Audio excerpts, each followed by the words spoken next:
Hey folks, today I want to talk about taking the doors off of the brand new 2026 Jeep Wrangler and Gladiator. It's easier than it has ever been and it doesn't require a toolkit anymore. Follow me, let's check it out.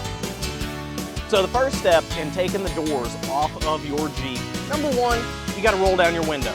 After you've done that, it's a couple of quick, easy movements. I'm going to come right here and I am going to pull this pin.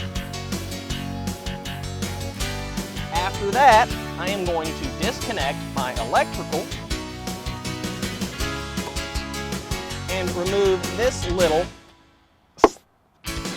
rope right here as an anchor point. From here, your door is ready to be taken right off. It's very light, can be done by one person, and we have plenty of accessories to be able to hang this on your wall or on a stand as well. And then to put it back on, same thing in reverse. Just make sure that your pins are lined up. Drop them right in.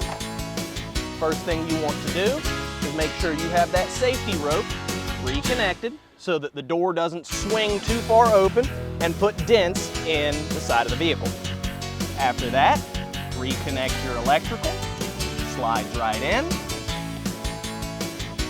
and folds right down. Snaps back into place. Then the last thing to do is put this pin right back into place. You will just line up that hole right there. Drop the pin into place. It does take a little bit of pressure to slide it in. You want to push it all the way down and then clip it back into place. And folks, that's it. You've taken the doors off and put them right back on. You're ready for an adventure.